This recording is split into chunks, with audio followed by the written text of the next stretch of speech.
Децата и натаму се жртви на насилство и на бројни неправди. Детската амбасада Медјаши по повод 25 годишнината од своето основање објави дека само до нивниот број СОС се пријавени околу 21.000 случаи на прекршување на правата на децата. 4-5 се сиромаштијата, која се повеќе ги засега децата, а бракоразводните постапки, исклученоста на децата од образование и насилство, посебно меѓуврсничко насилство. Тоа се 4 проблеми со кои се среќава децата во континуитет. Освен децата од Медјаши вела дека и тие се соочуваат со многу пречки и притисоци од домашните институции кога пријавуваат случаи на прекршување на правата на децата.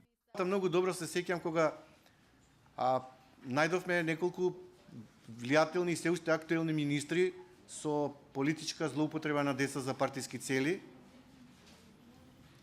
Интервениравме во медиумите и во јавноста. Завршуваше првиот изборен круг. Во понеделник во 8:30 Управа за јавни приходи.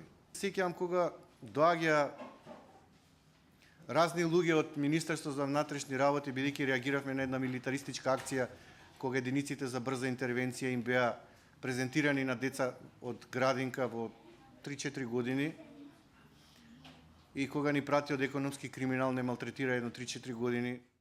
Во годишниот извештај на детската амбасада Медјаши се забележаа големи прекршувања на правата на децата. Според извештајот, децата кои најчесто се соочуваат со прекршување на правата се оние на возраст од 6 до 16 години.